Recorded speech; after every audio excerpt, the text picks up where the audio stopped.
Hello மக்களே, welcome back to Movie Pulse. நம்மளாம் meet பண்ணி ரொம்ப நாள் ஆச்சு. ஸோ லாட் ஆஃப் கமிட்மெண்ட்ஸ் அங்கங்கன்னு கொஞ்சம் அலைய வேண்டியதாக போச்சு. ஸோ அதனால் ரொம்ப நாளாக இங்கே வர முடியல.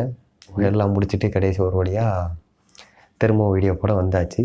காலையில் ஒரு படம் பார்த்துட்டு வந்தேன். அந்த படத்தை பற்றி தான் பேச போகிறோம். வீடியோ பார்க்கலாம். செந்தமிழ் கவிஞன் பொறுக்கி பையன் கிட்டத்தட்ட ஒரு 1000 வாட்டி நான் பார்த்துட்டேன். இன்னும் ஒரு 2000 வாட்டி பார்க்கணும்னு நான் ஆசைப்படுறேன். தமிழ் தாயின் புதல்வன் நான். ஸோ நீங்கள் தமிழ்லேயே பார்த்துருப்பீங்க, டைட்டிலில் பார்த்துருப்பீங்க, கோட் லைஃப். அந்த படம் தான் ஒரு 75% மெம்பர்ஸ்க்கு பிடிக்குது அப்படின்னா மீதி இருக்கவங்களுக்கு அது பிடிக்கல. ஸோ நமக்கு வந்து ஒரு கன்ஃபியூஸ்டு ஸ்டேட். பட் நான் அந்த படத்தை பற்றி கேள்விப்பட்டது, அந்த டீம் அந்த படத்துக்காண்டி பயங்கர எஃபோர்ட் போட்டிருக்காங்க. கிட்டத்தட்ட ஒரு 15 இயர்ஸ் வந்து படத்தை பாஸ் பண்ணி ரீஷூட் பண்ணியிருக்காங்க. ஸோ ரொம்ப எஃபோர்ட் போட்டிருக்காங்க அப்படின்னாங்க.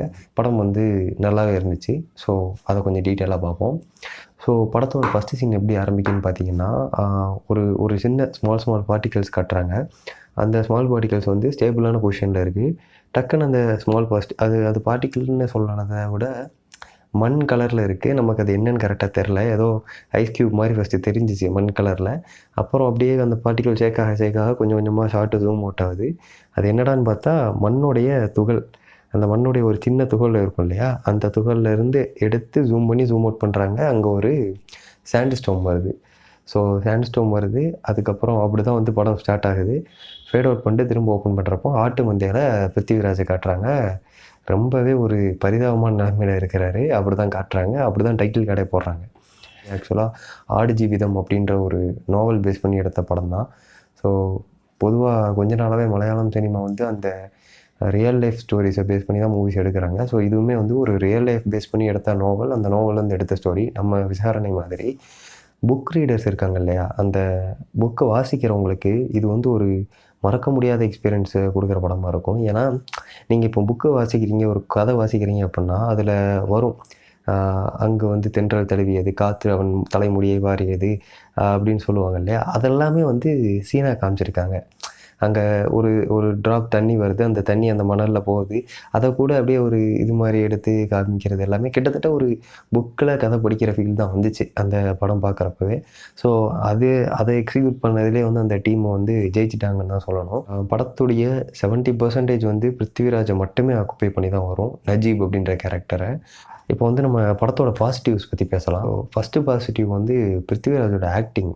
இப்போது நம்ம வந்து அந்த மாதிரி ஒரு சிச்சுவேஷனில் மாட்டிக்கிட்டோம்னு வச்சுக்கோங்களேன். நீங்கள் ஒரு 10 நாள் தண்ணி சாப்பாடு இல்லாத ஒரு இடத்துல போய் மாட்டிக்கிட்டிங்கன்னா, நீங்கள் உண்மையிலே எப்படி உங்கள் தலையிலேருந்து உங்கள் கை வரைக்கும் ஒரு நடுக்கம் எப்படி கொடுக்குமோ, நீங்கள் உண்மையிலே ஒரு நொந்து போய் ஒரு ரொம்ப எக்ஸாஸ்டடாக இருந்தால் எந்த மாதிரி இருப்பீங்களோ அதை அப்படியே கண்ணு முன்னாடி காட்டுறாரு. அதாவது பிருத்திவிராஜுக்குள்ளே இவ்வளோ பெரிய ஒரு பெர்ஃபார்மர் இருக்கார் அப்படின்றத நான் இது வரைக்கும் எதிர்பார்த்ததில்லை. மேபி அவர் நிறைய நல்ல படங்கள் நடிச்சிருக்காரு, பார்த்துருக்கேன். பட் ஸ்டில் இப்படி ஒரு மாஸ்டர் கிளாஸ் பெர்ஃபார்மன்ஸை அவர்கிட்ட வந்து நான் எக்ஸ்பெக்டே பண்ணல. அந்த ஃபஸ்ட்டு வந்து அந்த படம் ஸ்டார்ட் பண்ணுறப்போ அமுல் பேபி மாதிரி முழுக்க ஒரு ஊரில் ராஜா மாதிரி சுற்றிக்கிட்டு இருக்காரு. ஒரு இடத்துக்கு போகிறாரு. அங்கே சில சிச்சுவேஷன்னால அவர் எந்த மாதிரி மாறுறாருன்றத அதெல்லாம் சொல்லதுக்கு வார்த்தையே இல்லை. ஆக்சுவலாக அந்த உடம்பு குறைக்கிறதுக்கே அவருக்கு ரொம்ப பீரியட் தேவைப்பட்டுச்சு படம் எடுக்கிறப்போ. ஸோ அந்த உடம்பு ஒரு போர்ஷனில் குறைச்சி ஃபஸ்ட் டைம் வந்து அந்த குறைச்ச உடம்பு ஒரு சீனில் ரிவீல் பண்ணுவார். அதெல்லாம் பார்த்துட்டு தேட்டர்லேருந்து எல்லாருமே ஓ அப்படின்ற ஒரு சவுண்டு கொடுத்தாங்க. அந்த சீன் வந்தப்போ எல்லாருக்குமே அது ஒரு பெரிய ஷாக்கு. எப்படி வந்து இப்படி ஒருத்தன் இந்த மாதிரி பண்ணான் அப்படின்றது. மற்றபடி அந்த மாதிரி உடம்பு குறைஞ்சதுக்கப்புறம் அவர் நார்மலாக இந்த பக்கம் திரும்புறதா இருக்கட்டும், இல்லை கையை எடுத்து ஏதாச்சும் ஒன்று வாங்குறதா இருக்கட்டும், கொடுக்குறதா எது செஞ்சாலுமே அவர் ஃபேஸில் ஒரு நடுக்கம் இருக்குது. அவர் கை கால்னு அவர் மொத்த உடம்புலேயே ஒரு நடுக்கம் இருந்துக்கிட்டே இருக்குது. இந்த ஒரு மாதிரி இப்படி நடுங்கிக்கிட்டே தான் பண்ணுறாப்புல எல்லாத்தையுமே. அது அவர் சிக்காக இருக்கிறாரு அப்படின்றத நமக்கு ப்ராப்பராக கன்வே பண்ணதுக்கு அது பயங்கரமாக யூஸ் ஆகுது. அந்த பாடி லாங்குவேஜ் வந்து பயங்கரமாக யூஸ் ஆச்சு. படத்துடைய இன்னொரு ப்ளஸ் பாயிண்ட் என்னென்னா வந்து சவுண்ட் டெக்னீஷியன்ஸ். ஸோ ஒரு டெசர்ட்டில் நம்ம இருக்கிறோம் அப்படின்னா அங்கே அந்த சாண்ட்ஸ்டோம் தூரத்தில் இருக்கப்போ என்ன சவுண்டு, கிட்ட வரப்போ என்ன சவுண்டு, டெசர்ட்டில் பொதுவாகவே எப்போவுமே என்ன சவுண்டு வந்து இருந்துக்கும், ஒரு அமைதி கலந்த ஒரு சத்தம், அது எல்லாமே வந்து சவுண்ட் இன்ஜினியர் சவுண்ட் டீம் வந்து பக்காவாக பண்ணியிருக்காங்க. ரசல் பூங்குட்டி அவர் தான் வந்து சவுண்ட் இன்ஜினியர்னு நினைக்கிறேன். சூப்பராக ஒர்க் பண்ணியிருக்காரு. அப்புறம் ஏஆர் ரஹ்மானோட பிஜிஎம் எமோஷன்ஸை கன்வே பண்ணுறதுக்கு வந்து பிஜிஎம் வந்து பயங்கரமாக ஹெல்ப் பண்ணியிருக்கு இந்த படத்தில். நிறைய இடங்களில் இவர் பிரேக் டவுன் ஆயிடுவார். அப்போல்லாம் பிஜிஎம் வரப்போ நமக்கே வந்து ரொம்ப டச்சிங்காக இருக்கும். எஸ்பெஷலி ஒரு ஒரு டெசர்ட்டில் ஒரு 2 பேர் போவாங்க. அவங்க ஒரு இடத்துல எக்ஸாஸ்ட் ஆகி உட்காருவாங்க. அப்போ அந்த பெரியோனே சாங் பின்னாடி பாடும். கிட்டத்தட்ட அப்படியே கண்ணில் கண்ணீர் வந்து நிற்கும். அந்த பெரியோனேன்ற வார்த்தையை கேட்டதுமே கண்ணீர் வந்துடும். அது அவ்வளோ ஒரு வலியை கொடுக்கும். இதில் நெகட்டிவாக நான் பார்க்குறது என்னென்னா, ரொம்பவே ஸ்லோ. ரொம்ப ரொம்ப ஸ்லோ. சொல்லப்போனால் நானே வந்து படம் பார்த்துட்டு இருக்கப்போ கொஞ்ச நேரம் கொட்டாய் விடுறது, இந்த பக்கத்து சீட்டில் இப்படி சாஞ்சிக்கிட்டு என்னடா இந்த மாதிரி பண்ணுறது அப்படிலாம் இருந்துச்சு. ஆனால் அந்த ஸ்லோனஸ் மட்டும் கொஞ்சம் குறைச்சிருந்து அதை மட்டும் கொஞ்சம் சரி பண்ணியிருந்தாங்கன்னா இது வந்து பயங்கரமான படமாக இருக்கும். பட் ஃபார் ஷுவர் பிருத்திவிராஜுக்கு நேஷ்னல் அவார்ட் கன்ஃபார்ம். ஒரு once in a lifetime பெர்ஃபார்மன்ஸ்னு சொல்லணும். அப்படி ஒரு காட்டிட்டாப்புல. நான் ஒரு ரீசெண்டாக ஒரு மீம் கூட பார்த்தேன். ஒரு அங்கிள் வந்து சொல்லியிருப்பார், இந்த மாதிரி இன்னும் எவ்வளோ எஃபோர்ட் போட்டிருக்காங்க. இல்லை நான் அதை இந்த சைடில் ஓட விட்றேன், நீங்களே பாருங்கள். இந்த படத்தெல்லாம் ஒருத்தர் நல்லா இல்லைன்னா அவன் மனுஷனே கிடையாது. அந்த அளவுக்கு 7 வருஷமா தண்ணி இல்லாமல் சாப்பாடு இல்லாமல் உழைச்சிருக்காங்க சார். துபாயில் அந்த மணல் பிரதேசம் பாலைவனம். பிருத்திவிராஜெலாம் அப்படி உயிரை கொடுத்து நடிச்சிருக்கு. இந்த படத்தை ஒருத்தன் நல்லா இல்லைன்னா அந்த படத்தில் ஒர்க் பண்ணாங்களா டெக்னீஷியன், பழைய ஜாம்பவாங்கள் இருக்காங்க பார்த்தீங்களா, இவங்க எல்லாரும் அவனை விஷத்தை வச்சு கொன்னுடலாம், இல்லை சுட்டு கொன்னுடலாம். அப்படி சாவதுக்கு நான் ரெடியாக இருக்கேன். படம் நல்லா இல்லை. அவர் சொன்ன மாதிரி நிறைய பேருக்கு இது பிடிக்காது. நிறைய ஆடியன்ஸ் வந்து இப்போது சினிமா பார்க்குற டேஸ்ட்டை கொஞ்சம் மாற்றிருக்காங்க. ஸோ அந்த மாதிரி மாற்றி இந்த ஸ்லோனஸ் இருந்தாலுமே அந்த மேக்கிங்கை வந்து ரொம்ப ரியலிஸ்டிக்காக நேச்சராக கொடுக்குறத பார்க்குறப்போ சில பேருக்கு ரொம்ப பிடிக்கும். நானும் அந்த கேட்டகரி தான். ஸோ இந்த மாதிரி இருக்கவங்களுக்கு இந்த படம் பிடிக்கும். பட் வந்து ஒரு கமர்ஷியலாக ஃபன்னு ஃபைட்டு இதெல்லாம் எதிர்பார்க்குறவங்களுக்கு இந்த படம் வந்து உட்காரவே முடியாது தேட்டரில். படத்தில் வந்து ஒரு ஆப்ரிக்கன் ஒருத்தர் வந்து நடிச்சிருப்பார். அவர் வந்து ஏன் படத்தில் வந்தார், எப்போ போனார், எதுக்கு போனார் அப்படின்றதெல்லாம் கடைசி ஒரே ஒரு ஷாட்டில் காமிச்சிருப்பாங்க. இவர் இதனால தான் போயிட்டார் அப்படின்றது நமக்கு அப்போ தெரியும். அது ரொம்பவே நல்லாயிருக்கும்.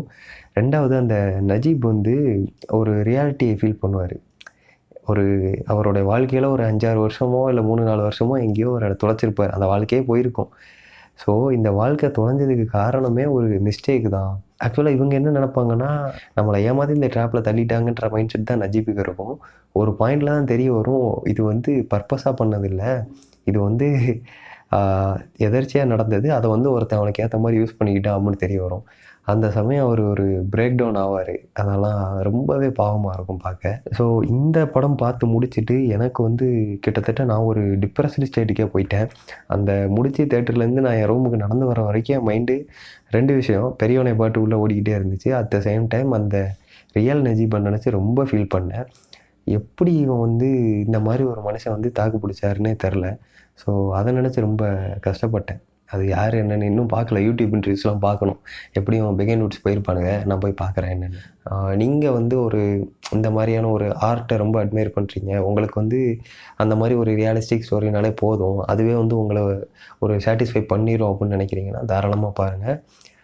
மோஸ்ட்லி வந்து நைட் ஷோ போங்க, அது இன்னும் நல்லாயிருக்கும். அப்படி நைட் ஷோ போக முடியாட்டி ஆஃப்டர்நூன் போங்க. மார்னிங் போகாதீங்க. மார்னிங் இருக்கிற என்விரான்மெண்ட்டுக்கும் படத்துக்கும் சம்மந்தமே இல்லை. ஆக்சுவலாக அது அந்த என்விரான்மெண்ட்டோட ஒட்டி பார்க்குறப்போ நம்ம அந்த டெசர்ட்குள்ளே போய் அங்கே இருக்கிற மாதிரி ஒரு ஃபீல் வரும். உதாரணத்துக்கு டிஸ்கவரியிலலாம் மேன் விசஸ் வைல்டு போடுவாங்க. அதெல்லாம் பார்த்திங்கன்னா ஒரு சர்டன் டைமில் அமைதியாக இருக்கிறப்போ, வீட்டில் தனியாக இருக்கப்போ பார்த்திங்கன்னா கம்ப்ளீட்டாக நம்ம இன்வால்வ் ஆகி பார்த்தோம் அப்படின்னா நம்ம அந்த ஃபாரஸ்ட்டில் இருக்க மாதிரி இருக்கும். ஸோ கிட்டத்தட்ட இது அதே ஃபீல் தான். அந்த 3 மணி நேரமும் வந்து நம்ம வந்து உள்ள அந்த டெசர்ட்டில் மாட்டின ஒரு ஹீரோவோடு சேர்ந்து நம்மளும் அவர் கூடயே சேர்ந்து அந்த பாலைவனத்தில் போகிற மாதிரியான ஒரு ஃபீல் இருக்கும். கண்டிப்பாக பாருங்கள். மீண்டும் அடுத்த ஒரு வீடியோவில் பார்க்கலாம்.